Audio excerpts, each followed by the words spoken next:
We certainly have had a cyclical rebound in the last several weeks. A lot of the economic numbers are pointing to some recovery.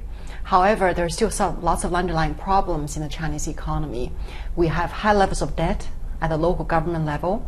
We have overcapacity problems in the heavy industries.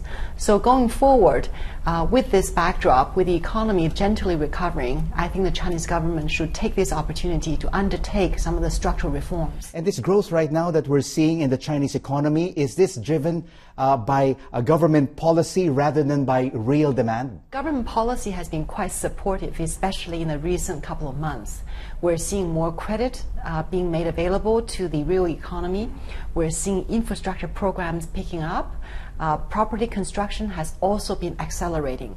So those activities has actually provided some support for the economy.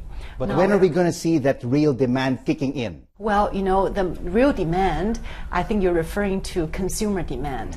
That will take some time. I think the leadership need to provide the social safety net for the Chinese populace to feel much more secure about their futures. So therefore, they can save less and spend more.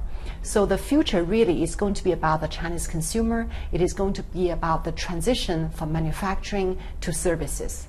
If you were to advise the Chinese government at this point, what would you tell them to do in terms of moving forward on the reform front? Number one is financial sector reform. We need to have more liberal interest rate policies, especially on deposits.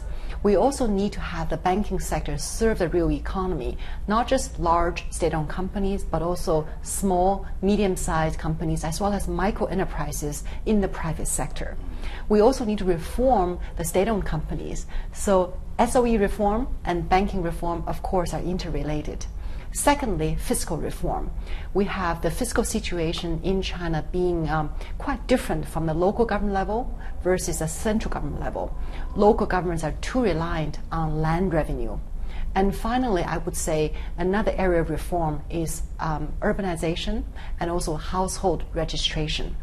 People have different entitlements to social welfare programs because of the household registration system. That needs to be revamped very radically.